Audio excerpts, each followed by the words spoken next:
un gráfico donde hemos hecho un pequeño resumen de los 150 salmos que tenemos hoy por hoy en nuestras Biblias. Realmente el libro de los salmos no es un libro, son 5 libros. Y esos 5 libros se llaman en su idioma original Teilín. Y yo ya he dicho muchas veces que todo lo que termina en in es masculino plural. Teilín significa alabanzas. Teilá es alabanza, Teilín es alabanzas. Este es el libro de alabanzas, el himnario, el libro de canciones del pueblo de Israel, que hasta el día de hoy se siguen cantando muchos de estos salmos.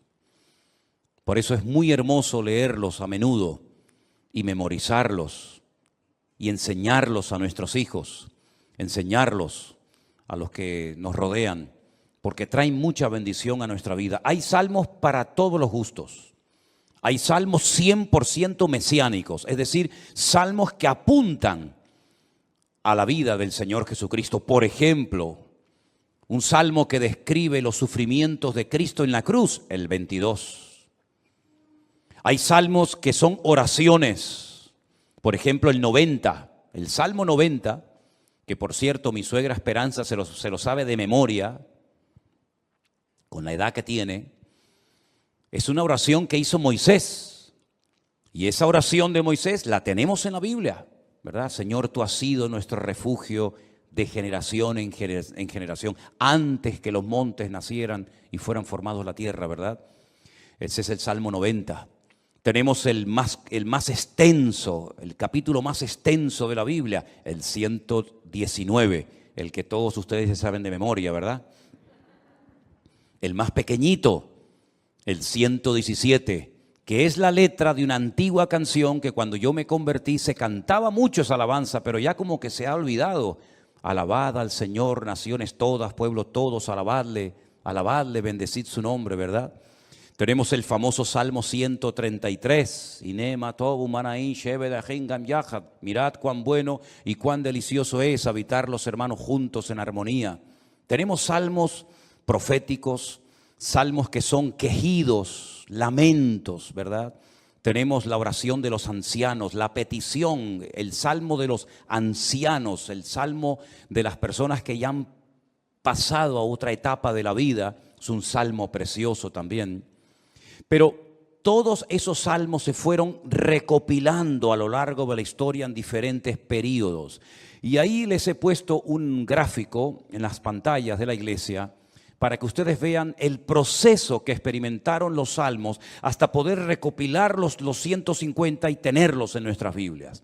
Por ejemplo, los primeros 41 salmos, del 1 al 41, se recopilaron, no significa que se escribieron, pero que se recopilaron en la época del rey David. Porque hay algunos de esos salmos que son antes de la época del rey David. Por ejemplo, el que le cité a continuación, el 90, que es de la época de Moisés. Pero esos 41 primeros salmos se recopilaron, se reunieron y posteriormente se añadieron al libro de los salmos en la época del rey David. Otros salmos, por ejemplo, del 42 al 72 y del 73 al 89, se recopilaron en los tiempos de esos 2 grandes reyes de Judá, los reyes del sur. Estos 2 reyes fueron extraordinarios, Ezequías y Josías. Ezequías fue aquel rey que decidió meter el agua por debajo de Jerusalén para que si fuera sitiada, si los enemigos atacaban Jerusalén, no les cortaran el suministro de agua y se murieran de sed, esperando fuera los enemigos que Israel se rindiera. Todavía ese túnel subterráneo, esos túneles, mejor dicho, porque son varios, que llevan el agua por debajo de Jerusalén, todavía hoy en día se pueden visitar. Son los túneles que conectan la antigua ciudad de Jerusalén con el famoso estanque de Siloé. Y uno de ellos todavía recoge agua de lluvia y se puede pasar por él, incluso mojándose, el otro no. Y el rey Josías fue un rey muy utilizado, un hombre, un instrumento tremendo en las manos del Señor. Fue aquel rey que, cuando le dijeron hemos descubierto el libro de la Torá, el libro de la ley en el templo que estaba abandonado, hace una serie de reformas extraordinarias que hacía muchísimo tiempo que Israel las necesitaba. Luego tenemos, por ejemplo, del Salmo 90 al Salmo 106 y también del 107 al último, al 150, tenemos esos salmos que se recopilaron en el tiempo de Esdras, el sacerdote, y de Nehemías, aquel copero, ¿se acuerdan? Que vivían en el palacio del rey y que es el instrumento que Dios utiliza para la restauración física, la restauración de los muros y también del templo de Jerusalén. Y Esdras fue el instrumento para la restauración espiritual del pueblo. Porque una cosa es que tú seas restaurado en tu economía, en lo natural, sea economía, sea salud, sea familia, que está bien, Dios también está interesado en restaurar esas áreas de tu vida. Y otra cosa muy distinta es la restauración espiritual de una vida. Tú puedes ser restaurado, digamos, en tu economía, pero no significa de que hayas sido restaurado en lo espiritual. Y si quieren ver un ejemplo claro de lo que estoy diciendo, vayan, por ejemplo, al famoso libro de Ezequiel, en el capítulo 37, cuando el Señor le dice a Ezequiel, ven que te voy a enseñar algo, y lo lleva al cementerio más antiguo del mundo, que está al este de Jerusalén, en el Monte de los Olivos, cementerio que tiene más de 3000 años, que se puede visitar hoy en día, que se conoce, bueno, el nombre que le dan los judíos hoy en día es el Bet Hayim, que es la casa de los vivos, pero realmente era el valle de los huesos secos, porque es un valle lleno de huesos, un valle lleno de muertos. Y el Señor, estando él en Babilonia, le muestra ese valle, ese cementerio, y le dicen, ¿tú crees que estos huesos vivirán? ¿Tú crees que volverán a la vida estos huesos secos en gran manera, que en algunos casos hay años y años que están ahí enterrados? Y el profeta Ezequiel le dice al Señor, yo no sé, Señor, lo que va a pasar con estos huesos, con estos muertos. Y el Señor le dice, predícales, profetízales a los huesos. Y dice que mientras les predicaba, comenzaron a levantarse esos huesos y se formaron cuerpos humanos, seres humanos, con piel, con tendones, con miembros, con cuerpos. Pero dice que eran como muertos vivientes, les faltaba el espíritu. No se movían, estaban ahí quietos como zombies. Y el Señor les dice, les falta el espíritu, profetiza, habla para que el espíritu entre en ellos. Y al final del capítulo 37, el Señor le explica al profeta Ezequiel lo que significa esa visión y le dice, esta es la casa de Israel. Estos son los hijos de Israel, que van a experimentar un resurgir como pueblo, como nación, una restauración nacional, que en los tiempos de Ezequiel era impensable, pero que nosotros sabemos que se ha producido en el siglo XX, en mayo de 1948, los huesos secos, esparcidos por todas las naciones de la tierra, se levantaron en un solo día como pueblo, y ahí están, con su himno, con su bandera, con su tierra, con su capital, pero la restauración espiritual aún no se ha producido. Todavía falta la restauración más importante del pueblo de Israel, y es la restauración espiritual que se va a producir cuando ellos reconozcan a Yeshua HaMashiach como el verdadero Mesías, Mesías que traspasaron, Mesías que rechazaron, pero que verán algún día que era el verdadero Mesías. En los Salmos encontramos mucha información acerca de la restauración nacional y espiritual del pueblo de Israel. Encontramos que dicha restauración se llevaría a cabo a través de la obra de Cristo, del Hijo de Dios humanado y encarnado, que habitaría entre los seres humanos como un ser humano más. En los Salmos también encontramos al principio mucha información acerca del tipo de salmo que vamos a leer. Por ejemplo, hay salmos que en la parte de arriba pone Mictán. ¿Lo habéis visto alguna vez? Mictán. Y uno dice, ¿y eso qué significa? Mictán es una enseñanza profunda. Un salmo que ponga arriba como título Mictán es una enseñanza a tener en cuenta. Es una sabiduría expuesta por escrito para que el que la lea, el que la reciba, el que la cante, sepa que está cantando verdades muy profundas que nacen del corazón de Dios. Hay salmos que, por ejemplo, pone Salmo de Segilot, y significa que es un salmo que se tenía que tocar con instrumentos de cuerda, porque no todos los salmos se tocaban con instrumentos de cuerda, había otros que eran de percusión y otros de viento. Hay salmos que pone, por ejemplo, Shir LaMa'alot, salmo cántico de las subidas, que eran los salmos que cantaban los peregrinos cuando subían a Jerusalén 3 veces al año a celebrar la fiesta de la Pascua, la fiesta de los tabernáculos, que era la última, y en medio la fiesta de Pentecostés o la fiesta de Shavuot, las semanas. Y también algunos creen que había escalones en el templo de Jerusalén donde se ponía el coro y esos salmos de las subidas desde allí los cantaban. Pero en este salmo, si ustedes lo pudieran ver en hebreo, al principio pone mitzmor, y la palabra mitzmor significa que es un salmo que hay que cantarlo. Nosotros como cristianos no tenemos esa costumbre, lamentablemente, porque el salmo nos indica que este salmo habría que cantarlo desde el versículo 1 hasta el último versículo, hasta el versículo 5. Nosotros lo hemos leído, pero realmente es un salmo que, según las instrucciones que Dios nos da, tendríamos que haberlo cantado. Y es la mejor manera de aprender capítulos enteros de memoria de la Biblia, poniéndole música. Y es la mejor forma de aprender, ya digo, capítulos y capítulos enteros de la Biblia. Ahora, el Salmo 127, que es el que se leía en esta tarde, si ustedes buscan su Biblia, empieza diciendo que si el Señor, el Eterno, Jehová, como dice la versión Reina Valera, no edifica la casa, en vano trabajan los que la edifican. Tenemos que explicar brevemente a qué se está refiriendo el autor de este salmo, que pudo ser David, que le escribió un salmo, una enseñanza a su hijo Salomón, o como opinan otras personas, pudo ser un salmo que lo escribió Salomón con una enseñanza que heredó de su padre, el rey David. Sea como sea, la declaración que hace el versículo 1 es muy interesante. Si Dios, el Eterno, nuestro Creador, no edifica la casa, en vano trabajan los que la están edificando. El sueño de David, que nunca lo vio cumplido, era construir un templo para su Dios. Dios nunca le dijo a David que lo hiciera, pero nació en el corazón de David el anhelo, el deseo de tener una casa, un templo, sobre todo para que el arca de la alianza, que tenemos ahí en la entrada de la iglesia como una réplica, para que ustedes pudieran ver el tamaño original que tenía el arca de la alianza en aquellos tiempos, en vez de estar debajo de una lona, debajo de una tienda de campaña, pudiera estar en un templo bonito, grande, bien decorado, espacioso, etcétera, etcétera.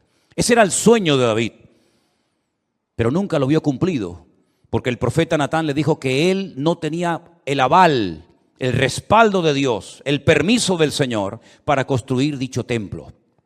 Ese templo solamente podía ser levantado en un lugar, no podía ser levantado en cualquier parte, sino encima de lo alto de un monte llamado el monte Moriah. Es una palabra compuesta, el lugar donde Dios me enseña. Moriah viene de maestro, moré, morá, morín, morot, y ya es el diminutivo del nombre de Dios. El monte donde Dios es mi maestro, el monte donde Dios me enseña y me instruye, ¿verdad? En ese monte vivía un señor llamado Arauna, que era un jebuseo, los antiguos habitantes de Jerusalén. Y allí sube el rey David, y entonces dice la Biblia que allí ofrece un sacrificio, cuando había muerte por todas partes, por un pecado que, como bien saben ustedes, el rey David había cometido. Allí él presenta un sacrificio en el mismo monte y en el mismo lugar donde tiempo atrás el famoso patriarca Abraham, el amigo de Dios, había subido con su hijo Isaac para sacrificarlo sobre un altar, pero el Señor lo detuvo y le dijo: no lo hagas. Todavía ese altar, esa roca enorme que es tan grande como esta plataforma o más, todavía está allí. Y los judíos consideran que desde allí fue donde Dios creó el mundo, el ombligo, el centro geográfico de la tierra bíblica. Pues en ese lugar Salomón, su hijo, iba a construir el primer templo de la historia para Dios. Ellos tenían que partir de la base de que el Dios de ellos era tan grande, tan inmenso, que era imposible meterlo dentro de un templo. Es totalmente imposible meter a Dios, limitar a Dios dentro de un cubículo, dentro de un edificio, porque ya el Señor le había dicho a David que el cielo es su trono y la tierra es el estrado de sus pies. ¿Qué templo me van a hacer ustedes para mí? Los romanos se reían de los judíos cuando llegaron a Israel y decían: ustedes están locos, porque ustedes tienen un templo enorme, precioso, pero vacío. ¿Dónde están vuestros dioses? ¿Dónde están vuestras divinidades? Los griegos, los romanos y todas las culturas habidas y por haber levantaban templos, pero luego los llenaban de ídolos. Apolos, Afrodita, ¿verdad? Cibeles, Ares y tantos dioses. Pero los judíos nunca pusieron una figura de Dios, porque al Señor tu Dios adorarás y a Él solo servirás. Y en los famosos 10 mandamientos, el Señor prohibía la fabricación de imágenes de talla. Por lo tanto, era un templo vacío, pero en lo más recóndito, en lo más oculto del templo, estaba un lugar que nosotros lo llamamos el lugar santísimo, donde estaba el arca de la alianza. Y Salomón iba a poder construir ese templo con la ayuda de miles y miles de personas.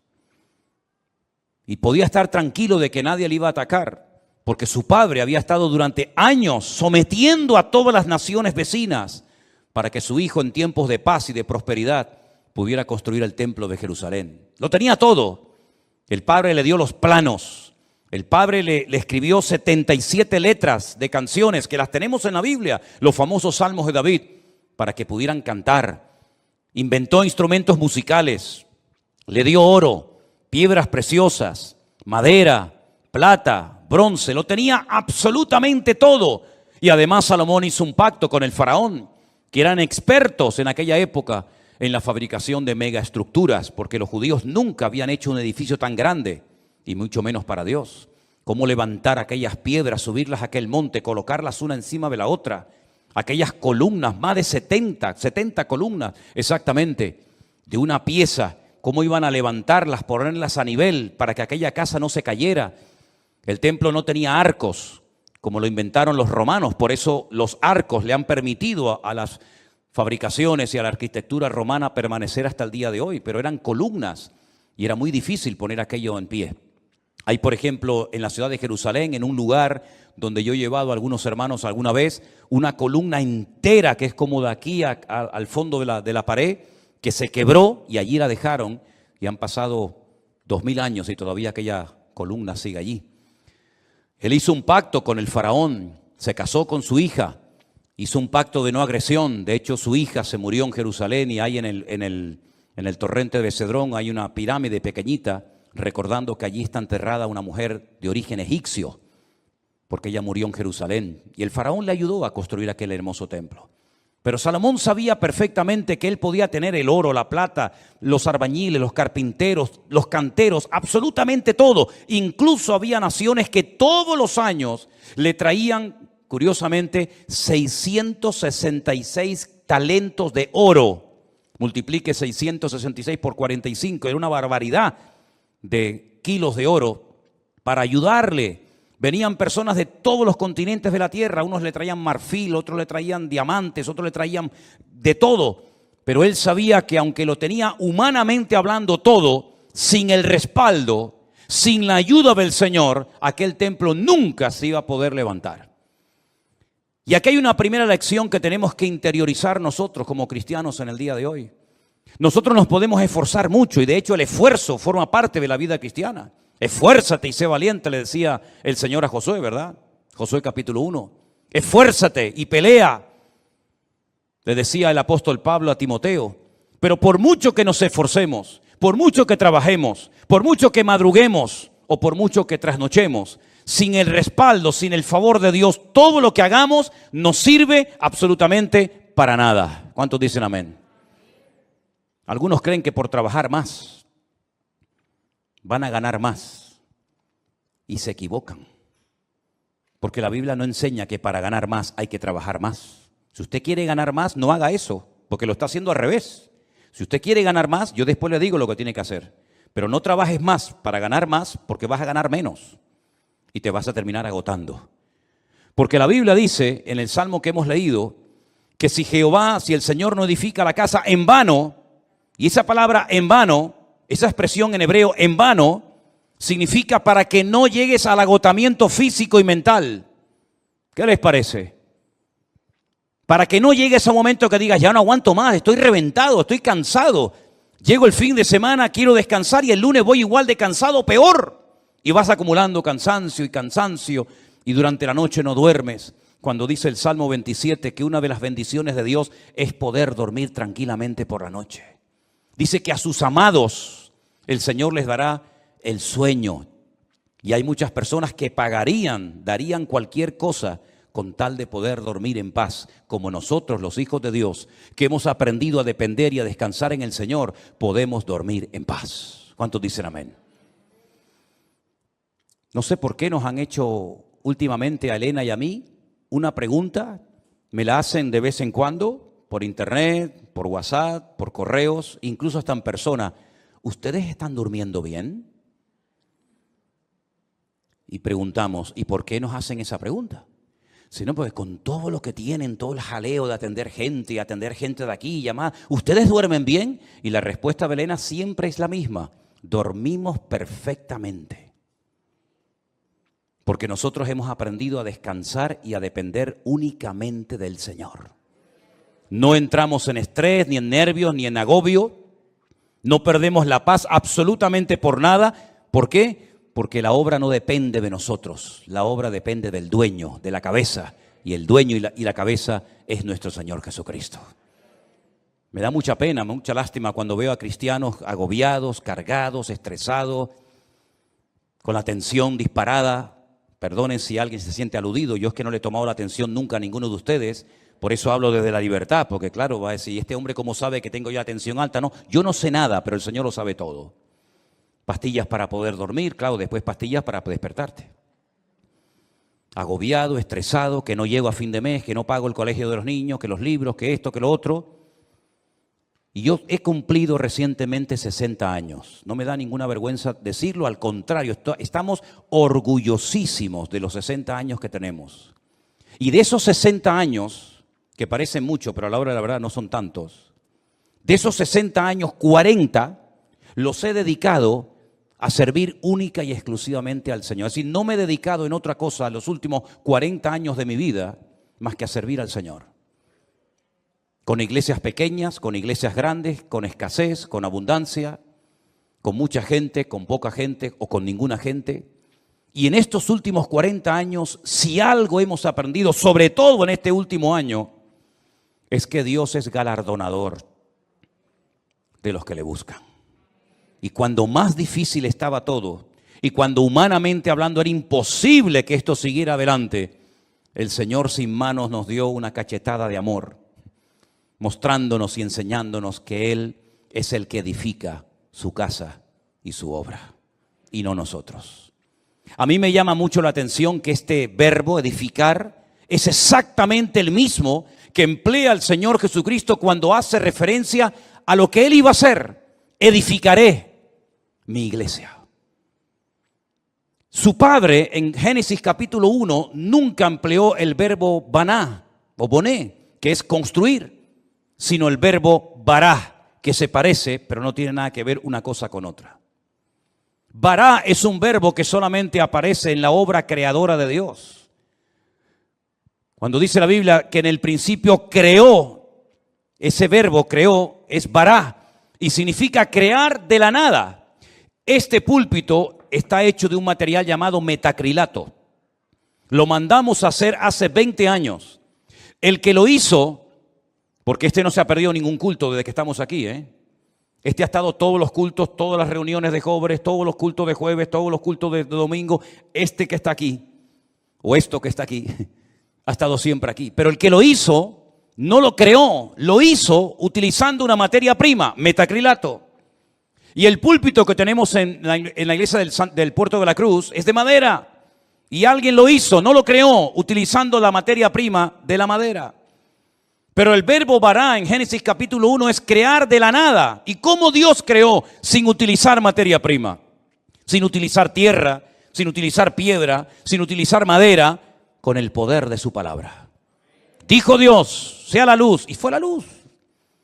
Y dijo Dios, y todo lo que Dios decía se materializaba por el poder de su palabra. Pero curiosamente el Hijo, cuando viene a este mundo hace 2000 años, Él no dijo, crearé mi iglesia de la nada. No dijo eso, sino dijo, edificaré.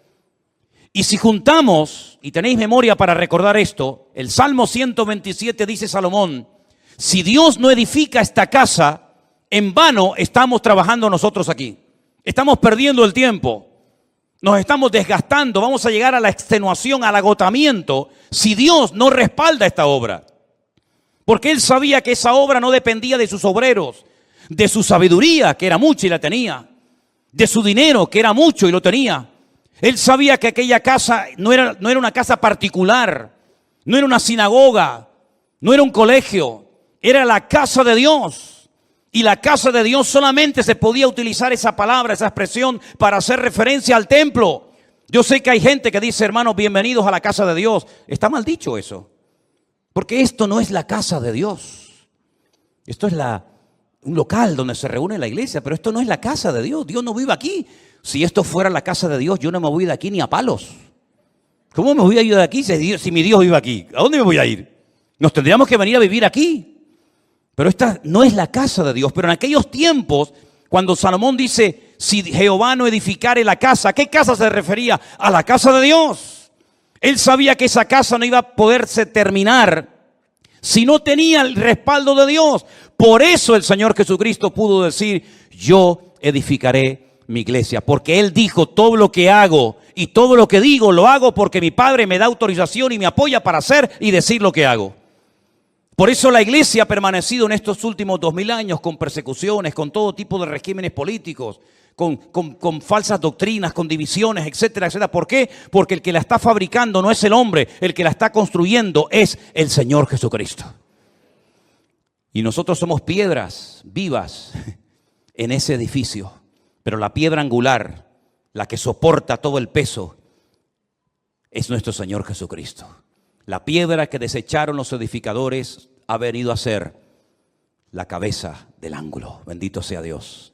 Piná, Rosh Piná. Eso es, Rosh Piná. Hay un pueblo en Israel muy bonito que se llama Rosh Piná, que significa la cabeza del ángulo. Pero este salmo, ¿sabes? Te da una calma, te da una paz impresionante, porque no tienes que estar dependiendo de tu esfuerzo personal, sino del respaldo de Dios. Y yo le hacía esta mañana a los hermanos del Puerto de la Cruz 2 preguntas que se las voy a hacer ahora a ustedes. ¿Dios está respaldando lo que estás haciendo? Piensa bien, ¿eh? Todos no vamos a ser pastores, todos no van a ser predicadores, evidentemente. Pero todos y cada uno de ustedes, de nosotros, nos dedicaremos en la vida a algo. Pero mi pregunta es, ¿a eso a lo que hoy por hoy te estás dedicando, tú notas en tu vida el favor de Dios, el respaldo de Dios? Si la respuesta es sí, yo siento que en mi profesión, en mi carrera, en mis estudios, en mi trabajo, yo siento y noto que el respaldo, que la bendición de Dios está conmigo.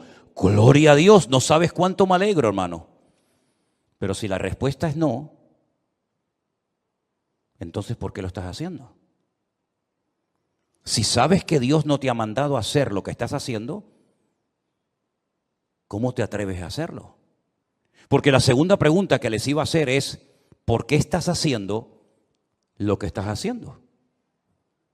¿Para ganar un sueldo? Es decir, ¿tú sabes que no estás haciendo lo que Dios quiere? Esa no es la voluntad perfecta de Dios para tu vida, pero igualmente lo haces. Porque a final de mes un señor te pone un sobre con un dinero para poder cubrir tus necesidades. ¿Así es como tú te has montado tu vida cristiana? ¿Te ves haciendo lo que estás haciendo tus próximos 10 años, 20 años de tu vida? ¿Ese es el futuro de tu vida? ¿Dedicarte a lo que estás haciendo? Si es la voluntad de Dios, gloria a Dios, siga adelante.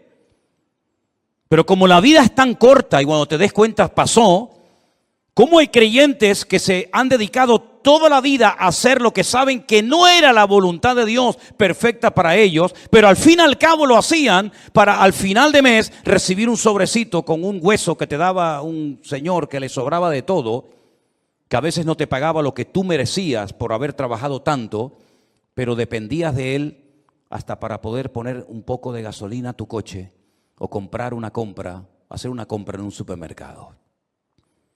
Para eso murió el Hijo de Dios en una cruz, para que viviéramos como la gente del mundo, sin marcar una diferencia y sin demostrarle al mundo que Dios nos enseñó a nosotros en su palabra un estilo de vida diferente. Yo te voy a confesar algo que probablemente es la primera vez en mi vida que voy a decir en público. Yo no sé si en algún momento, en alguna iglesia, en alguna predicación, desde los 19 años que estoy sirviendo al Señor, yo he dicho alguna vez esto que voy a decir ahora. Esto sería como dicen en televisión, esto es una primicia. ¿Tú sabes cuál era la preocupación, la gran pregunta que yo tenía en el tercer año de escuela bíblica, de seminario, cuando yo estaba a punto de salir? ¿Sabes cuál era mi pregunta? ¿De qué voy a vivir? Porque yo no quería volver a la casa de mis padres. Porque yo le había dicho a mi padre que el Señor me había llamado. Y cuando él me preguntaba, ¿de qué vas a vivir? No había iglesias por ninguna parte. Hoy en día hay iglesias por todas partes. Pero en aquellos años, hace 40 años, no había iglesias prácticamente por ninguna parte. Eran contadas con los dedos de una mano las iglesias que, por ejemplo, había en Tenerife. Muchas de las iglesias que ustedes conocen o han visitado, o a lo mejor han estado, no existían. Las iglesias eran de 10, 15 personas, había muy poca gente, un culto de jóvenes con 5, 6 jóvenes, era un avivamiento. No había prácticamente nada y la pregunta que yo tenía en aquellos años era, ¿de qué voy a vivir? Porque no quiero volver otra vez a vivir en la casa de mis padres, porque sería entonces darle la razón al viejo de que me equivoqué y al fin y al cabo tengo que volver a vivir con ellos hasta para poder comprarme un par de zapatos. Pero casi la última semana de estudiar en aquella escuela bíblica en Las Palmas, en un piso allí cerca de las playas de las canteras, llegó un misionero, como eso ya les he contado en otras ocasiones, y me pidió que viniera aquí a Tenerife a echarle una mano en la obra.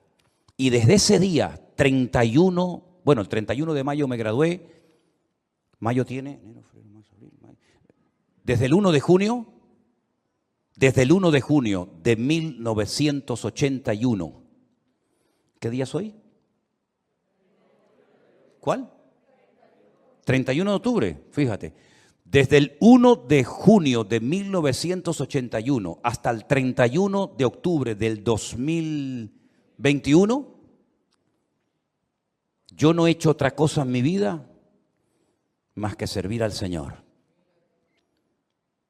Me pude casar, pudimos viajar, hemos fundado iglesias en algunos lugares y estamos disfrutando de la obra del Señor como nunca jamás en la vida habíamos soñado.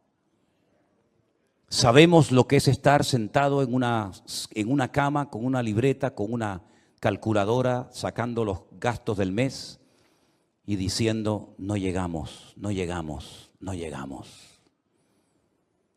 Pero también sabemos lo que es, el Señor es mi pastor y nada me faltará. Hemos aprendido a vivir en escasez como no te imaginas. Y hemos aprendido a vivir en abundancia, hemos aprendido a dormir en cualquier lugar, porque el Señor nos ha mostrado de que cuando una persona es capaz de hacer un mínimo gesto por el Señor respalda y bendice la vida de esa persona. Y tengo un temor tremendo en mi corazón por toda la manera como el Señor nos está bendiciendo y abriendo puertas en todas partes. Porque sabemos perfectamente que no es por nuestros méritos, no es por nuestros méritos. Quiero decirles que cuando muchos de ustedes vinieron a esta iglesia, nosotros ya hacía años que estábamos aquí. Hacía años que estábamos en este lugar. Y el Señor ha ido edificando poco a poco su obra. Y hoy en día podemos hablar para la gloria del Señor de miles y miles de personas que en todas partes del mundo muchos de ellos han conocido al Señor Jesucristo como su Señor y Salvador personal en este último tiempo. Anoche tenía una reunión por Zoom con todos los hombres de la iglesia virtual del grupo número 2, gente con más de 80 años, dándole gracias al Señor porque en la recta final de su vida, como ellos mismos decían, han conocido el Evangelio del Señor Jesucristo y tienen un hambre por conocer más y más de la palabra que a mí realmente me deja sorprendido todo lo que el Señor está haciendo. Yo quiero decirles a todos y a cada uno de ustedes que yo también tuve tu edad y estuvimos dispuestos cuando éramos jóvenes, recién casados con 21 años, a pagar un precio. Y nos llamaron locos. Los pastores nos reunían de vez en cuando y nos decían: estáis locos. ¿Cómo sois capaces de ir con una niña pequeña como era Priscila en aquellos años a un país tan lejos, sin conocer prácticamente a nadie, a vivir por fe? Pero cuando el Señor edifica su obra y cuando el Señor respalda su obra, no hay impedimento que pueda frenar la vida de un hijo y de una hija de Dios. Y yo quiero desafiarte a que tú pierdas el miedo, porque si de algo a mí me ha servido el Salmo 127 es a perder el miedo.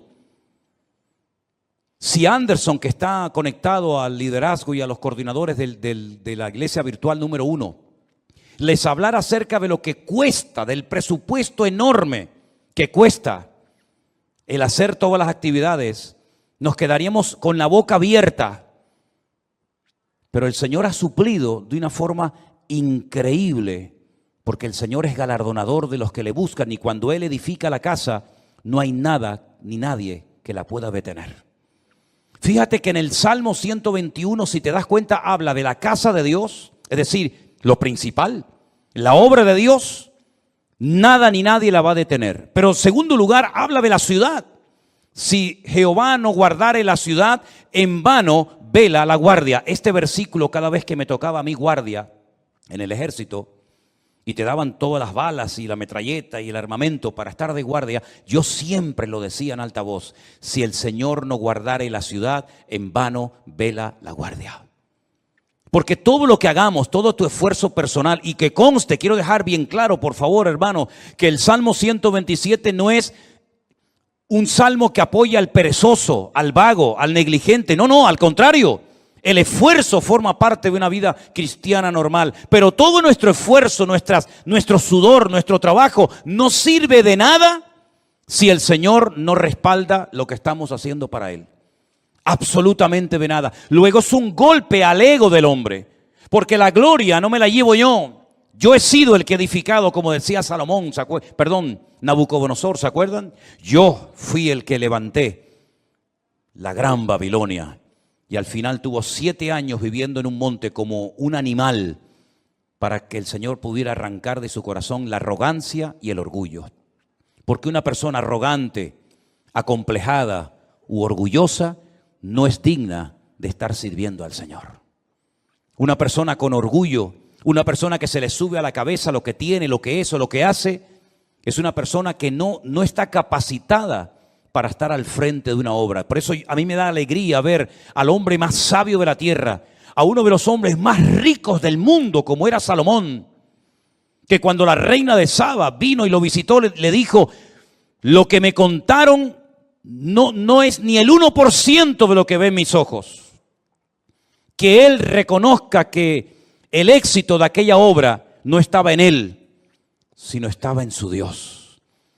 Y nosotros tenemos que aprender hoy más que nunca, que tenemos que aprender a depender de Dios. Y eso hay que enseñárselo a nuestros hijos, y hay que enseñárselo a los jóvenes de la iglesia, para que nos demos cuenta de que en estos tiempos donde la economía está en crisis, y donde el mundo irá, según la Biblia, de mal en peor, nosotros estemos preparados y sepamos adaptarnos a las circunstancias y no perder la paz ni el equilibrio, porque el Señor es nuestro Dios y estará con nosotros todos los días hasta el fin del mundo. Madrugar y trasnochar sin el respaldo de Dios no sirve absolutamente para nada. El Salmo 127 es un salmo donde el Señor nos muestra que cuando dependemos de Él podemos estar tranquilos. Y mire lo que dice: por demás es que os levantéis de madrugada y vayáis tarde a reposar. Por demás.